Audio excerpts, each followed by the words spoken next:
Welcome to the ROI Masterclass, the podcast where vision meets strategy and bold moves create measurable results. I'm Liat Siegel, interior designer and ROI strategist with 17 years of experience.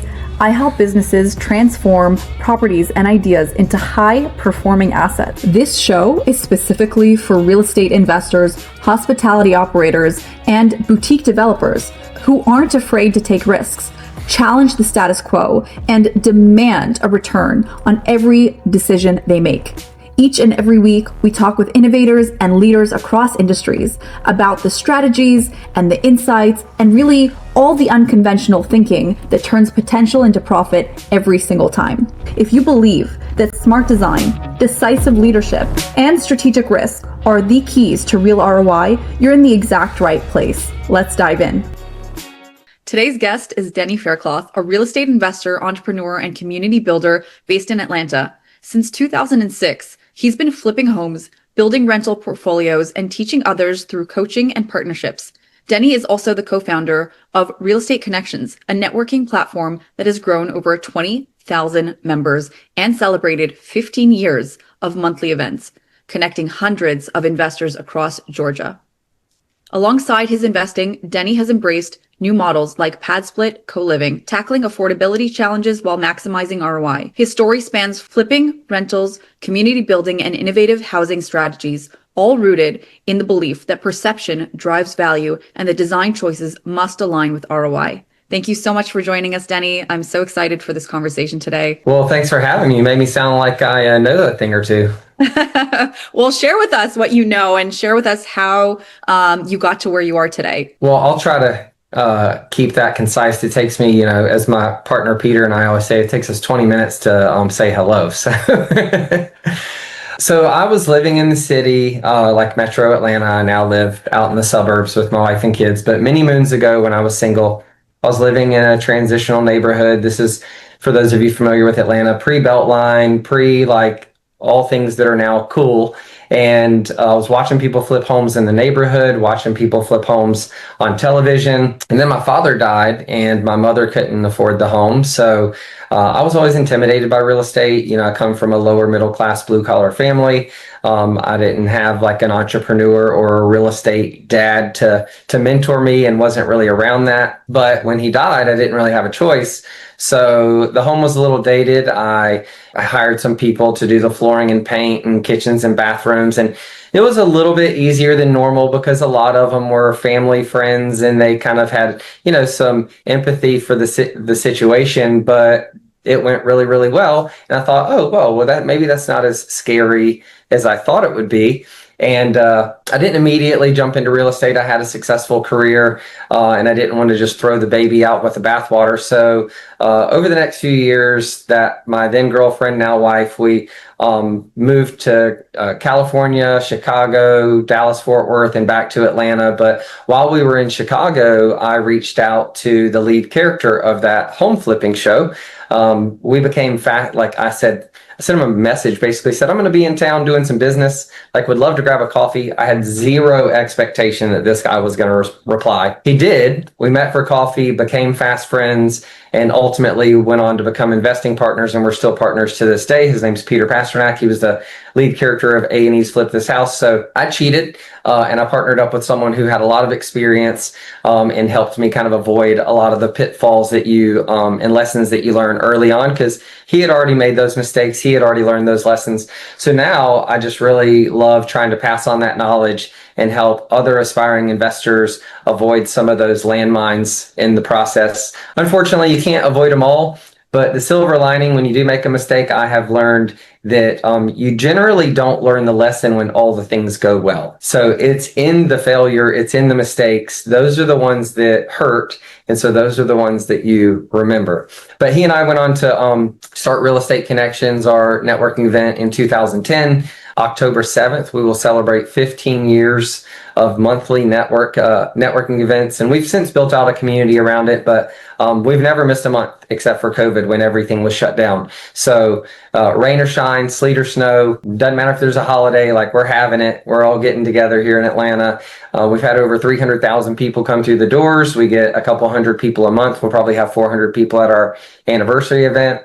And so we mostly flipped homes. We're not super excited about buy and hold real estate. But many years ago, this gal walked into our networking event, and she was an aspiring property manager and an investor. And she went on to build a very large real estate portfolio and a very large real estate property management company, which she then sold to a national company, remained a limited partner, and is still the liaison for that company today. And she will be installed in October as well as the president of the National Association of Residential Property Managers. So her name's Dee Dee Lee Garzon. She just got married recently. So Dee Dee and Peter and I now are leaning more into the rental real estate market, just like Dee Dee, but many years later, just about 2 years ago, an account executive from PadSplit walked into my networking event. Are you seeing a theme here? Yeah.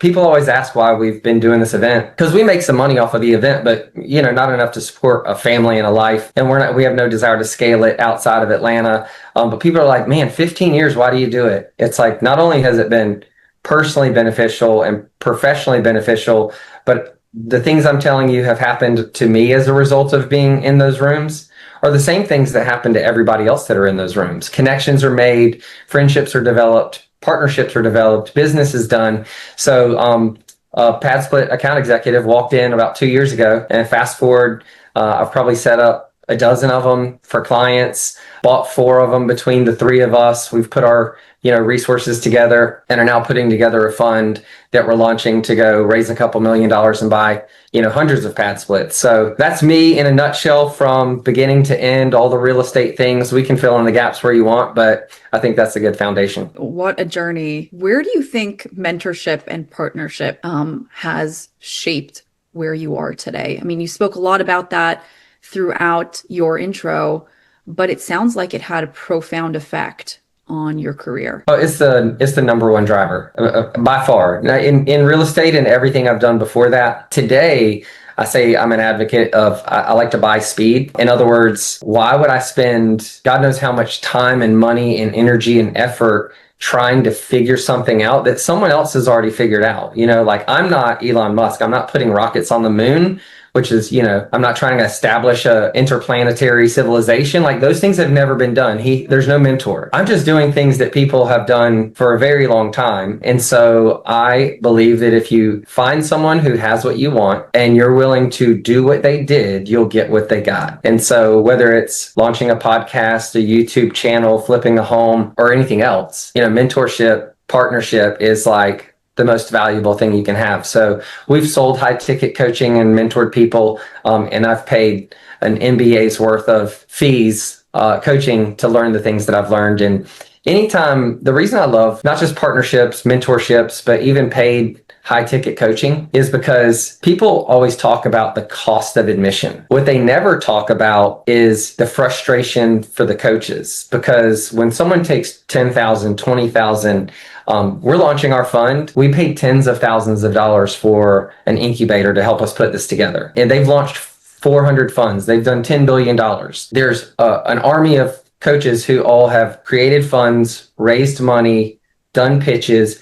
Like, why would I try to figure that out where I can just buy the cheat code to do something in 3 months instead of 3 years and maybe spend $30,000 or $40,000 to save me $200,000? So partnership, mentorship, paid coaching, any of that stuff to me is like the secret to success. Do you think that transfers over also to the construction and design team in order to get your houses market ready? 100%. The things I've learned in, over 15 years of investing, if I had gone back, if I knew then what I know now, if I had gone back and embraced all of the details, it's just like having an experienced loan officer or money guy that can get you the right product for the problem you're trying to solve, just like you need the right GC to manage that project if you don't know everything there is to know about construction, just like you need a good, investor savvy realtor, which we could do a whole podcast on how ignorant most realtors are as it relates to investing and return on investment. They're generally after a commission. They don't understand that you need a profit on the other side of that in order to come back and buy another house. But just like all of those pieces to the puzzle, having someone who understands not just design like a realtor understands real estate, but return like an investor understands real estate is all the difference in the world. I frequently say, not just about design, but any kind of renovation choices. As an investor, there's usually like 10 things that you want to do, 5 things you can afford to do. So which 5 things are you going to do? Right. What are the priorities? Yeah. Where's the return? Like, I'm not here to make it in a magazine. I'm not here to, unnecessarily do things just because I think it looks good or because my wife thinks it looks good. Like, I'm here to do the things that, A, is going to be a quality product, and B, it gets the highest return. The design is, as funny as it sounds, you can take 2 investors that paid the same price or just took on the same project, and acquisition price was the same, renovation costs were the same. And at the end of the day, they can get drastically different results based on the decisions they made through that process. And then the outcome in terms of ROI, you're saying would be drastically different as well, depending on the strategy. Yeah. And I can give you practical examples. I'm in the middle of a flip in downtown Woodstock. And it's not a $2 million home. We paid $200,000. We're budgeted $100,000 for the renovation. We could spend $150,000 on the renovation, but we're not. But through that process, there's all these decisions that have to be made. So as simple as white cabinets, if we would have went all white cabinets, we could have done it for $3,500 for the kitchen cabinets. That's just the cabinets themselves, not the labor and install and all that stuff. Or what we wanted or like more of a luxurious feeling green or blue cabinet. Those are $6,400. It's literally almost double the price. And so we had a choice to make. Is it worth that extra money for those cabinets? Will the buyer pay more for them? Or is that just us trying to look like we're on HGTV? The exterior. We could have done all black shutters, a basic garage door and a basic front door. Or is it oak or walnut garage door, front door shutters? Like every single, do we just leave the stippled ceiling or do we spend the money to make it smooth? Mm-hmm. Do we just change the ugly lights and fans or do we put in recessed lights? Like every single step of the way, there's this intersection of ROI and design. Yeah. And if you just go hire a designer, if they don't consider that they're spending your money, and some of them, their fee is based on how much they spend. So your interests are not even aligned. So if they don't consider that you're not doing $1 million flip, you're doing a starter home, and for every extra dollar of expense, you either add to the price, which makes it unattainable for more people, or you eat into your margins, which makes it less profitable for you. My mind is just blown because we're literally working on putting together packages for investors to help them go faster, right? You said in a recent post that it's a silent profit thief, right? That all these decisions, if it takes longer to get them done, and it takes longer because you don't know which strategy or you make the wrong decision and that costs you and leaves money on the table. These are all decisions that are weighting down investors. It's hard. There's a billion things and the contractor's wanting to run 1,000,000 miles an hour and you're like, but I want to make the right choice and I don't know which direction to go in. And that is exactly the reason why we're putting together packages based on different entry points and different directions that the investor might want to go. And based on whether it's a starter home or it is $1 million flip, you have that roadmap to say, these are the choices that you need to make. This is the way that it should come together based on the market, based on what the market wants and what's selling, the comps. The comps dictate whether or not you should make that decision. Again, what you said about learning from what has worked and from other people that have done it already. It's not rocket science. You just need to follow the money, follow the breadcrumbs of success. And that is what guides the decision, not how much money do I want to make as a designer from each. It's more lucrative for me to recreate a design plan, customize it for each and every investor. But if you can have a plan that you can repeat again and again and again, it's a template that you can use for one property, and then the next property, you're not having to pay designer each and every time because you have a clear roadmap. That saves time, right? That ultimately saves the money that you were talking about in that post. Yeah, because to your point, I love that you guys are developing kind of a repeatable process or system for the design, because in this particular property, design trends change, but they don't change every day. And so I, a lot of times in this level of flip, when I'm doing this, starter home, or it's going to be the average home price in Atlanta is around $325,000, depending on the neighborhood. This one's going to be $425 probably when it hits the market, but it's in downtown Woodstock. It's walkable, it's golf cartable, it's in, close proximity to shops and restaurants and bars and all the things. People put value in walkability. But this same home, that decision about white or green cabinets, I only have to make that one time, because I can use that same decision and just extrapolate over the next one when I'm looking to buy it. It's like, okay, well, I want to do these. This is how much they're going to cost. This is where I need to be in my offer, because this is going to cost to do what I want to do.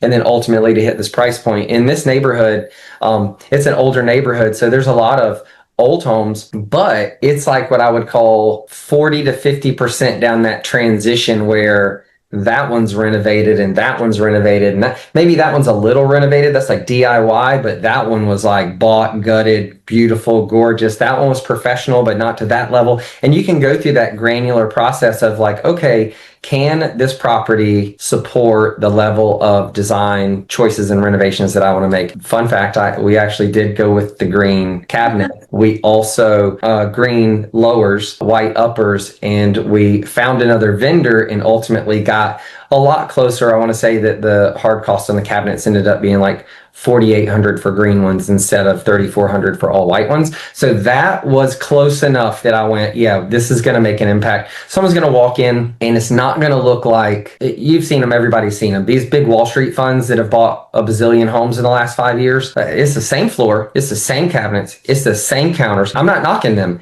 They have a system. They buy in a certain buy box and they do the same thing to all of them. Well, I don't want to look like BlackRock flipped this house. They didn't. I want them to know that someone, whether it's me or you or, had put a lot of thought into the design of the home. I could rinse and repeat my design throughout an entire community and it'll still be a unicorn, because I bought 10 homes and BlackRock bought 1,000. Absolutely. I mean, there is something to say for their repeatable systems that they have, right? They are successful in that way because they've gotten down the SOPs, right? They know what works and they have their numbers down and they buy at volume, but you can still take that template and make it your own. You can still take that thing and add your own flair to it. And I bet having a community of other investors helps you make those decisions faster, does it not? It does, but there's one caveat. Like, you can tell those investors who just watched a little bit too much HGTV, so they're like kind of off the rails on the design. They don't have a designer.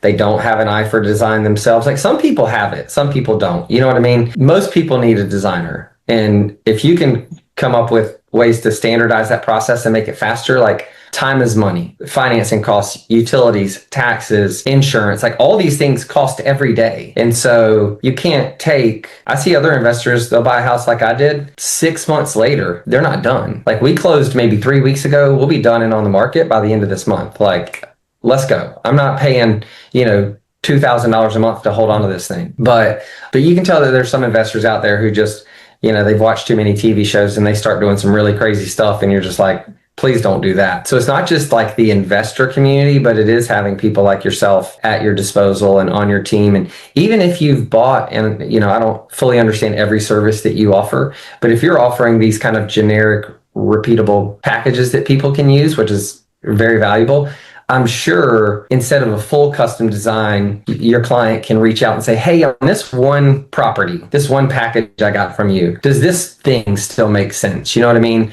Like, even in this property, it's like, are all the fixtures and pulls going to be black or brass? Mm-hmm. Is it wood shutters or painted? Like, all these little things add up. Yes. Or finishes on the cabinetry, because you could do that too for an added level of design finish, or the plumbing in one finish and then the lighting fixtures in a different finish. It doesn't cost you anything extra to do that, but it adds an added level of finish, of design, of customization that buyers can't necessarily communicate, but they absolutely feel, because they buy with their emotions. And it's incredible when you see that click for them. They're just like, wow, I really like this place. So I'm going to ask for some free advice so that everybody else gets it too. Sure. One of the things I always struggle with is like when you buy things as in life, generally the more you buy, the cheaper it gets. Like there's economies of scale, right? Like I'm doing a little flip that's like 1,500 square feet.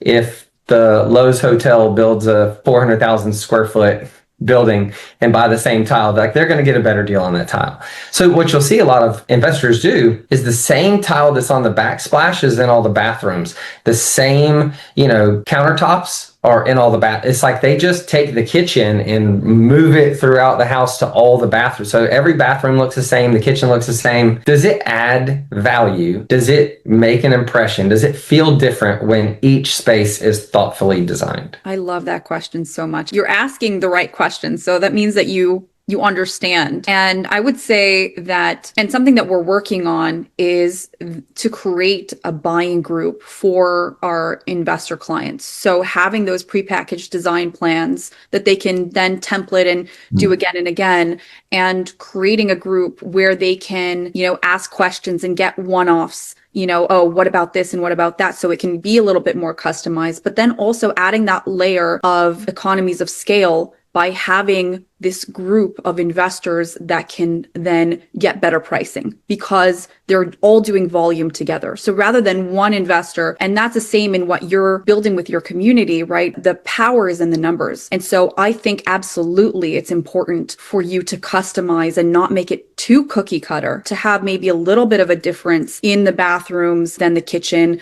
Like in what's trending right now is that the backsplash matches the countertop. So if you carry that over, yes, it's more expensive, obviously. If you can do that, then it has that continued look and you have the volume there. But in terms of the bathrooms and other spaces, it's better that they should be a little bit different. And so, but again, it really, really depends on the market. Like we talked about, I never design for my pocketbook, but more so for what is going to make the investors the most money. And we only know that by looking at the comps. The comps always tell us, I never start with a concept development. I say, people will want to hit the ground running and they'll say, oh, I have all these ideas. I'm like, I love your ideas. It's not that I don't care about those ideas. It's what does the market care about? What did they want? What are the numbers? What does the data say? And that's how we design. That's what we build our designs off of. And that's what these templates each and every single time spit out for each of the investors that we work with. Well, and that's refreshing because I don't think most designers consider the return at all.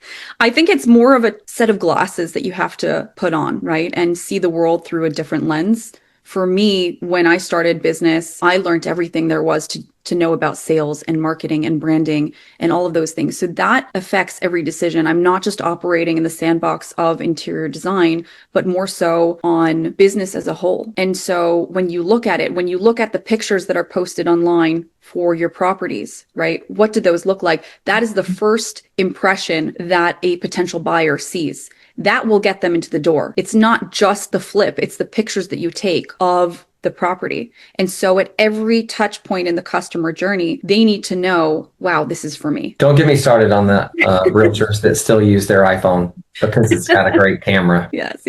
So how have you seen on your end, have you seen the community really impacts? Like, are you able to go to them and ask them, what are you seeing in the market? What's working for you? Yeah, but, there's infinite value in the community aspect of it. I was actually talking, I forget who it was recently, and it's probably the one from a realtor perspective, it's probably one of the most underutilized or understood value. If you have a realtor that just got their license yesterday and you have one that's been doing it for 10 years, and I don't mean like anytime a realtor's like, I've been licensed for 20 years, I just want to shoot them because nobody cares how long. It's like how many transactions, how much volume, how much experience. Experience is not a time frame. It's an action. Someone that got their license yesterday or they've done 3 deals in 10 years, that doesn't matter. Someone that's done hundreds of deals and they have painters, flooring people, lender, contractor, inspector, appraiser, property man, like they have this network, right? This community as a realtor. Well, that adds a ton of value. What we learned early on is like, well, what if you put all of those people with all of that experience together?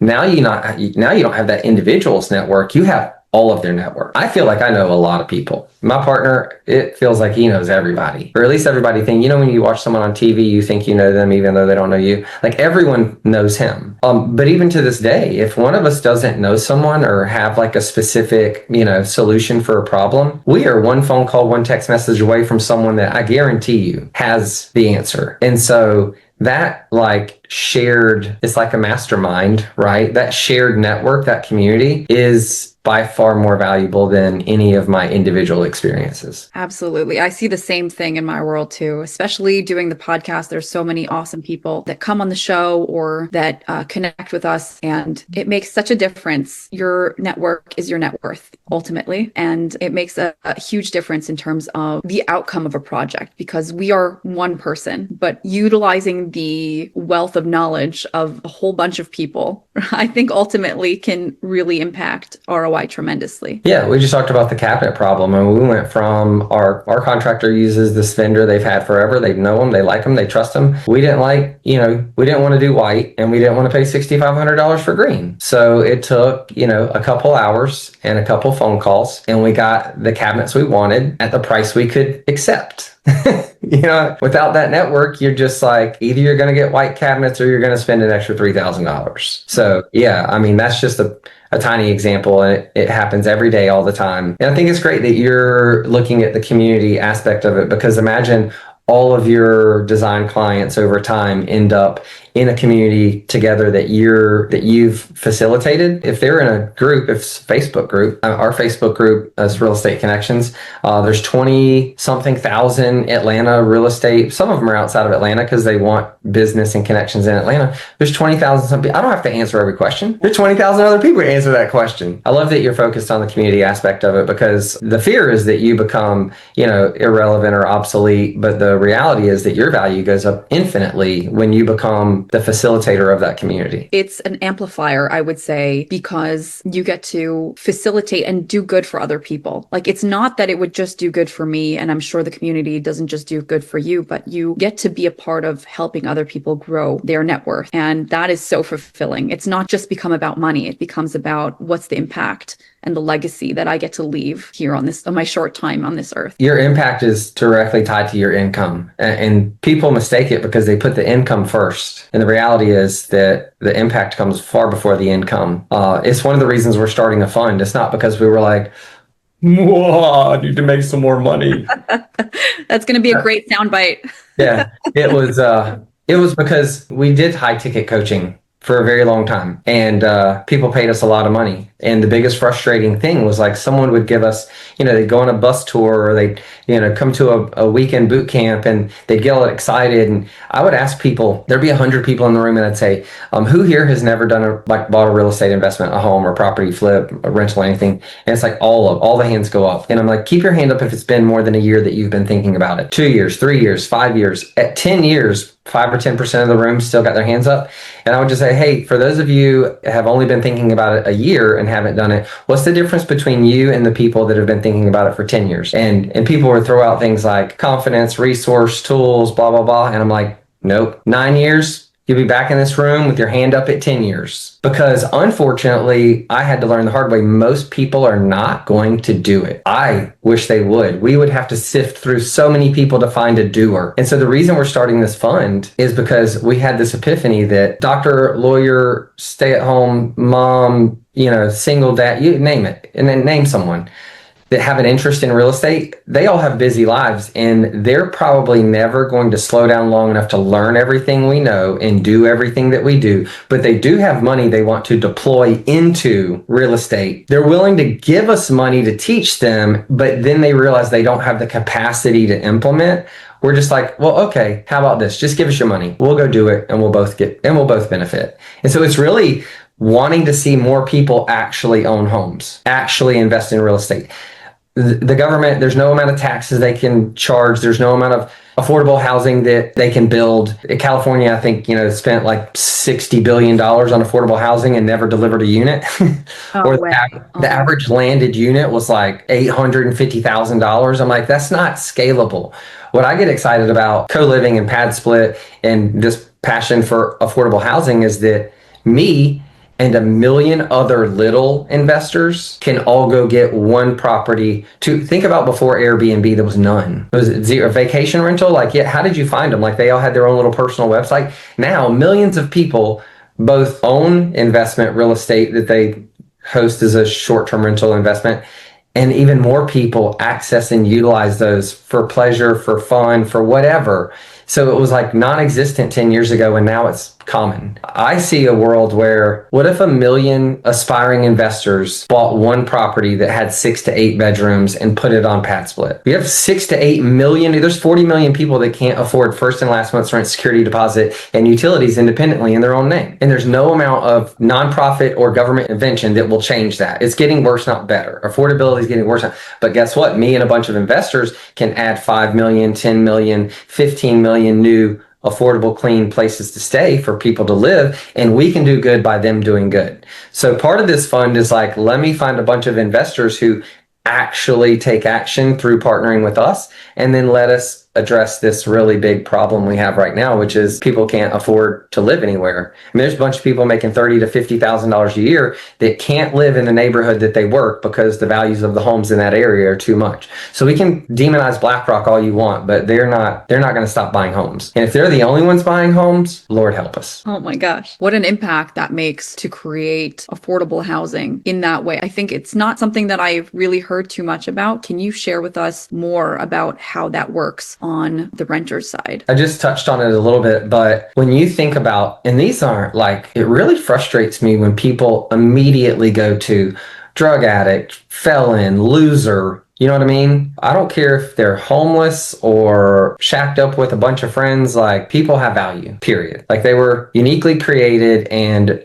sure, maybe some of them made poor decisions. Some of them were victims of circumstance. Could they have made better decisions with their circumstances and got a better outcome? Yes, but that doesn't mean they don't deserve a place to live. And so a lot of the zoning and regulations over the last, decades has really created a situation where people don't realize this. Before the 80s, there were millions more people that lived in a room, not in a house, not in an apartment. Regulations have made it impossible. Many of the regulations in many of the cities said that more than 3 unrelated parties can't live in a home together. But yet you have kids shacking up together in college campuses all over the country, and no one's complaining about that, right? It was more about keeping a certain person out of their neighborhood than it was unrelated parties living together. And so from the 80s to now, homelessness has exploded. And I'll use today's dollars. The average rental in Atlanta, if you try to get a cheap studio, is like $1,500 a month. So first month's rent, last month's rent, security deposit, and then you got to hook up all the utilities in your name, and then you go live there independently. That's a $2,000 a month proposition. Okay, this person makes $35,000 a year. They work at the Amazon warehouse. They're not a drug addict. They're not a loser. They just don't make a ton of money. Well, does that person, are they supposed to live in their car, or are they supposed to live with their mother, or are they supposed to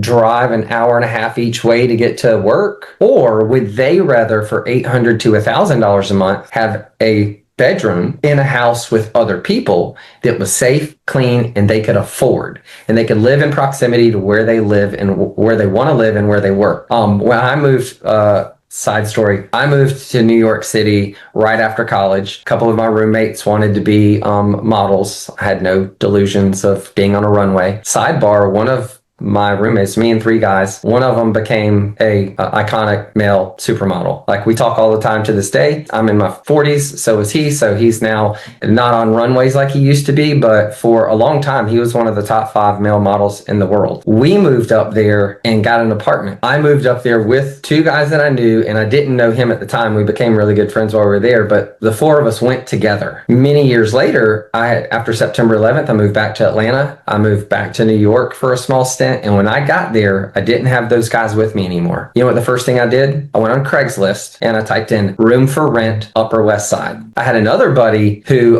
moved to the financial district. He was paying $5,000 a month for a 5th floor walk up that was 400 square feet, but he worked at Deloitte. So he had an entry level job that he could afford to pay that. I couldn't afford that. In college, you have people that you know that you can live with, but if you've moved across the country, if you've recently got divorced, if you've had a transition, if you don't have a network, where are you supposed to go? Your car, the street, or what? So those people are the ones that want a nice room in a nice house in an area of the city they otherwise couldn't afford to live. The passion is so apparent, and I think it's palpable for our audience. And it's mind-blowing to me that this is a portion of the market that is not even looked at, but leave it to entrepreneurs to find a way where the government can't, to find a way to service and to add value to their lives. Yeah, PadSplit was started in 2017. I think they've housed 50,000 people. Like, it's a lot. It's not small. And it started in Atlanta. Now it's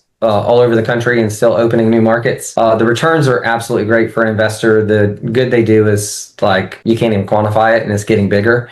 But those same people, when you talk about, to bring it back to your design choices, I make the same choices. I just have a more limited budget. I'm not flipping for profit. I'm trying to keep my expenses down so I can keep their rent down. But guess what? In my, what I call PadSplit 1.0 was probably, more like Slumlord, because they weren't sure it was going to work. Not that that was PadSplit's focus. The founders of PadSplit came out of like a huge heart for affordable housing and lots of influence and Section 8 and all that. And they just parlayed it into this where they thought they could make a bigger impact. But what I call PadSplit 2.0 is all these people like me that are experienced that see this and they're like, oh, we can actually deliver a better product at the same rates. Like, we can keep their rent down, and they get white shaker cabinets and quartz countertops and a tile backsplash and hardwood floors or LVPs. It is more for us in that model. It is more the BlackRock model, because we're trying to keep, I'm not spending the extra money on the colored cabinets. I'm sorry, because then everyone's rent goes up $20 a week and they could do something else with $80 a month. For my flip,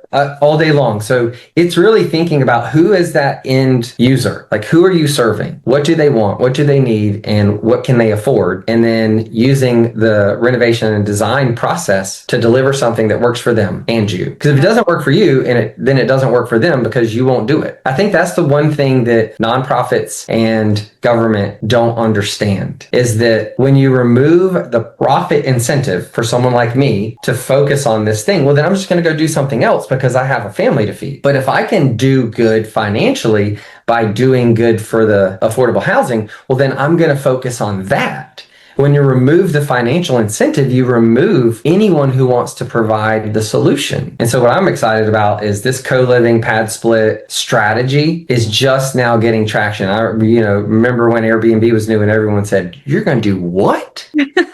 You're going to stay in a stranger's home, just like Uber. You're going to ride. I remember my first Uber in 2010 when a stranger picked me up in a Chicago sidewalk to drive a few blocks to a summer festival. And I remember it like it was yesterday. You can't see this wall. It's like this light blue Ford Escape. I remember sitting there going like, I don't know, is this guy going to take me where I'm supposed to go or not? That's where PadSplit is. People are like, you doing what? Yeah, that's what we're doing. We're turning single family homes into small multifamily dwellings so that the tenants can pay infinitely less for their rent. It has all the utilities. It's furnished. They're walking in the door with little to zero money out of pocket, and they pay weekly. But in my homes, they get a nice bathroom and a nice kitchen. I mean, the same memory foam mattress that's in my house. Because you know what I know? They probably got 2 or 3 jobs. They're working their ass off, and they're coming back, and they're going to pass out in their bed. And I want it to be the most comfortable bed they have ever laid their head on so that they never leave. If they do leave, I want it to be because they saved enough money living in my place that they can buy their own place. And I can't wait to tell the story where I helped someone who lived in my house buy their own house. Yes. I think that's coming next, right? It's already happening for other investors. I just haven't had that experience myself. Everybody knows Pace Morby, the sub-2,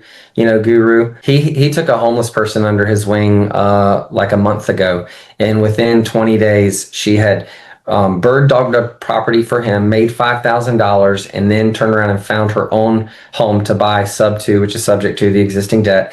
And she moved in that home, converted it to a 10-bedroom pad split. She lives in one completely free, collects rent from 9 other people, and over and above that, she makes, I want to say, I'm going to get the numbers wrong, but $10,000 a year. After all expenses, all debt, she lives for free and makes 10 grand. A month ago, she was homeless. The power of community, the power of impact. It's just mind-blowing. So is that where you see the market trending? Are we seeing more and more of the real estate community coming together to make this impact? If you were a fortune teller, what would you say? I've always been an early adopter of things, which means that me and other people like me blaze the trail and take all the arrows in your back. So it's not going to be a smooth ride. You know what I mean? Anything easy is not lucrative. However, having said that, I don't see affordability getting better at all. So the gap between prices and wages, rent and wages, is bigger than it's ever been. There is not an army of people who are, builders and developers who are putting this affordable homes on the market. The dirty little secret is the biggest margins is in the luxury stuff. Like, you look around Atlanta, no one's building starter homes. They're going to the wealthy suburbs and the trendy neighborhoods, and they're building $1 million homes because their margins are better. So what I love is that you can actually make a lot of money doing good because the affordability problems are getting worse. It used to be a New York problem. Now it is a everywhere problem. Yeah. So do I think there are other investment strategies where you can make money? Sure, but BlackRock may be able to pay $400,000 for a starter home with their infinite resources and collect $2,000 or $3,000 a month and get zero. They're doing it on volume. I can't pay $400,000 for a house at 7% and make the numbers make work to turn it into a long-term rental for someone to rent for a year or two at a time. I don't see that changing. That's getting worse. Cities, even like Atlanta, are cracking down on Airbnb. What do you like? There's going to be a couple of areas that are vacation spots that are comfortable with it, but nobody wants these Airbnbs in their neighborhood. But the cool thing about co-living is that the regulators and the politicians cannot scream to high heavens about the problems with affordability in order to gin up support and votes, and then make regulations that make it harder. Hopefully not. Well, they've been known to do dumber things, but exactly. I am hopeful that with this affordability crisis that only seems to be getting worse, that the market and co-living and PadSplit and other unique and innovative ideas that I hope come along are going to provide at least some relief, if not solve it altogether. I guess that depends on how much support we get. But yeah, I think over the next 5 or 10 years, this is one of those unique periods where we can do a lot of good and do a lot of good at the same time, because this is not a problem that's going away anytime soon. So if you could give other investors or real estate brokers, as you said, that want to focus more on ROI, want to see a bigger return on profitability, what would be your 3 top tips for them? Commit to a strategy. That's number one. There's so many shiny objects. Flipping looks fun. I mean, no one wants to see my pad splits on Instagram because it's they take a boring house and they make it safe, clean, affordable, and nice. And then maybe they're interested in the economics of it, but there's no beautiful $100,000 profit at the other side of it. There's no drastic change. We're not gutting homes that were, vacant and destroyed and turning them into HGTV show properties. So it's not that interesting, but it's lucrative. Someone's always going to flip. Someone's always going to do Airbnb. Maybe someone's going to do midterm rental because they like the traveling nurses or the displaced insurance or whatever it is. There's so many ways to make money. Maybe they're going to be a wholesaler. Maybe they're going to do land. First is you can tell I'm excited about what I'm doing. Pick a lane, stay in it. That's one. One of the benefits of doing that is you get to really understand your buy box. What is a deal for you? What's not? If something comes to me that's not in my buy box, if I had never flipped a home before, I wouldn't be flipping this home in Woodstock and learning about it. I could do it in my sleep because I've done it so many times. But if not, I could have easily sold that to another investor and just put a $10,000 assignment fee on it and been done with it and moved on. You know what I mean? Because there was meat on the bone. It was a good deal. But you got to pick your lane and you got to stay in it. That's step one.